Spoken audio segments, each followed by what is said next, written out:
जो तुझको जो तेरे नबी को पसंद है, मुझे ऐसा बंदा बना मेरे मौला, मुझे ऐसा बंदा बना मेरे आका अलैहिस्सलाम के प्यारे दीवानों, एक हदीस पाक जो याद आती है उसका मफहूम मैं आपके सामने पेश कर रहा हूँ, कुछ उसकी सराहत और उसकी शरह के साथ। एक जवान था, अल्लाह के रसूल अलैहिस्सलाम की बारगाह में वो आया और आने के बाद उसने कहा कि या रसूल अल्लाह, मुझसे एक गुनाह हो गया है, यानी मैंने जिना किया है और आप मुझ पे हद लगाएं, क्योंकि इस्लाम का जो कानून है, अगर कोई शादीशुदा जिना करे तो उसको पत्थर मारे जाते, पत्थर उस पे बरसाए जाते हैं। तो उसने कहा या रसूल अल्लाह, मुझसे जिना हो गया है और मैं चाहता हूं कि आप मुझ पे हद लगाएं और मुझे पाक कर दे, क्योंकि कानून ये है कि अगर किसी पे हद लगेगी तो उम्मीद है कि इंशाअल्लाह क़यामत के दिन अल्लाह उस गुनाह के बारे में उससे सवाल नहीं पूछेगा, उससे सवाल नहीं होगा। तो आकाए करीम सल्लल्लाहु अलैहि वसल्लम फरमाते हैं, तूने जिना नहीं किया होगा। जरा तवज्जो करें, सैयदुल मासूमीन का अंदाज गुनहगारों के साथ क्या है। वो आकर के खुद कहते हैं मैंने जिना किया है, और आका अलैहिस्सलाम फरमाते हैं तूने जिना नहीं किया होगा, सिर्फ तूने बोसो किनार कर लिया होगा, चल जा यहां से, जा जा।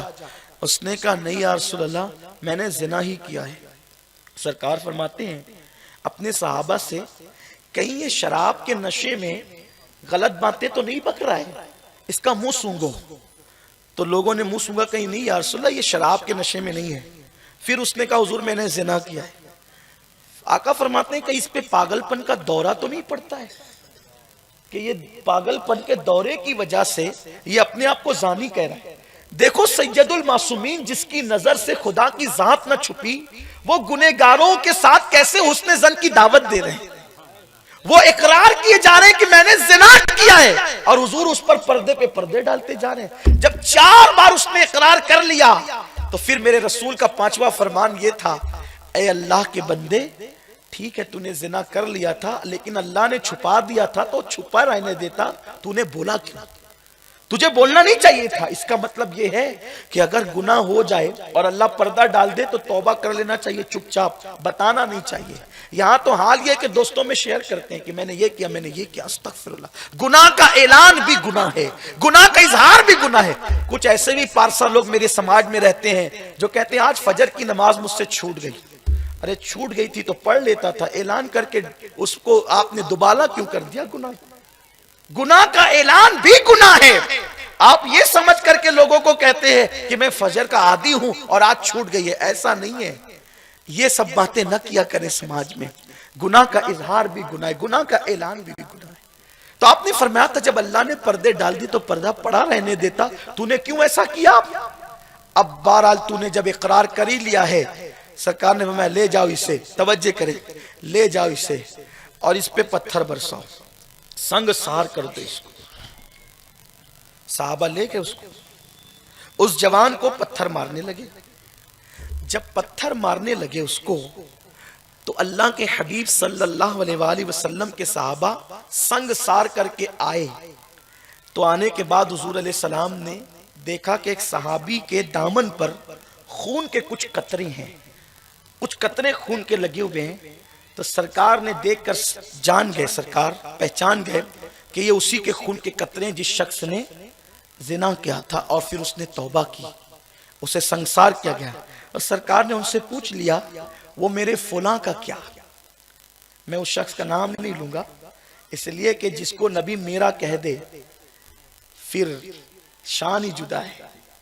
खुदा की कसम ऐसे गुनहगार पर फिर हम रश्क करते हैं, हम गुनहगारों को रश्क आता है जिसको नबी मेरा कह दे, इसलिए कि उनकी शान है अपने खतावार को अपने ही दामन में लो।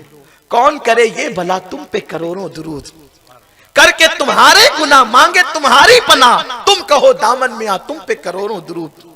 हुजूर अलैहि सलाम ने फरमाया वो मेरे फुला का क्या हुआ? अर्ज़ की या रसूल अल्लाह, हम उसको पत्थर मार रहे थे, और जब पत्थर मार रहे थे तो वो निकल कर भागा। सरकार फरमाते हैं तो फिर वो भाग गया? अर्ज़ की नहीं या रसूल अल्लाह, जब वो भागा तो हमने उसको पकड़ने की कोशिश की और मारा, سرکار فرماتے ہیں ارے بھاگ رہا تھا تو بھاگ جانے دیا ہوتا. کیا محبت ہے گنہگاروں سے, کیا پیار ہے گنہگار. بھاگ رہا تھا تو بھاگ جانے دیا ہوتا. نہیں یا رسول اللہ ہم نے اس کو مار دیا, وہ مر گیا, انتقال ہو گیا اس کا. پھر اس کے بعد ایک اور صاحب کھڑے تھے, انہوں نے کہا اللہ کی لعنت ہو اس پر. ایک صاحب کہتے غصے میں اور جلال میں آ کے اللہ کی لعنت ہو اس پر. ابھی قرآن نازل ہوتا ہے, نبیوں کا امام زمین پر ظاہری حیات میں موجود ہے اور وہ زنا کرتا ہے. سرکار نے یہ جملے سنے تو سرکار علیہ السلام جلال میں آ گئے, فرمایا تم اس پہ لعنت کر رہے ہو, اس نے ایسی توبہ کی ہے اگر اس کی توبہ پورے مدینے والوں پہ تقسیم کر دی جائے تو سب کو جنت. تم اس پہ لعنت کرتے ہو, تم اس پہ لعنت کرتے ہو. دیکھو حضور علیہ السلام نے گناہ نہ دیکھا, حضور نے توبہ کا, توبہ کی کیا بات کی, کہا اس نے وہ توبہ کی ہے.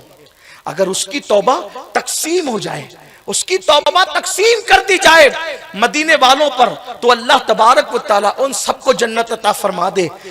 یہ ہے توبہ. آئیے ہم سب بھی پکا ارادہ کریں, پکا عہد کریں. سرکار غوث پاک کی محفل میں آئے ہیں اور میرے غوث نے تو فرمایا جو میرے ہیں میں ان کو بغیر توبہ کے مرنے نہیں دیتا. سرکار غوث پاک فرماتے جو میرے ہیں میں ان کو بغیر توبہ کے مرنے نہیں دیتا. اور خدا کی قسم غوث پاک کا ماننے والا بغیر توبہ کے مر بھی کیسے سکتا ہے, اور اگر مرتے ہوئے بھی توبہ کی توفیق نہ ہوئی تو ساری زندگی کہتا رہا میں غوث پاک کا ہوں, میں غوث پاک کا ہوں.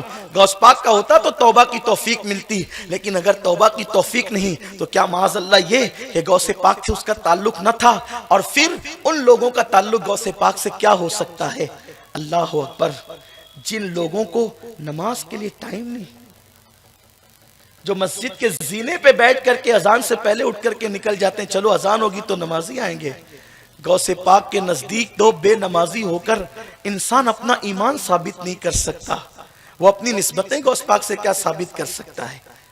میرے پیارے آقا صلی اللہ علیہ وسلم کے پیارے دیوانوں, سچی توبہ کی طرف آؤ. اچھی توبہ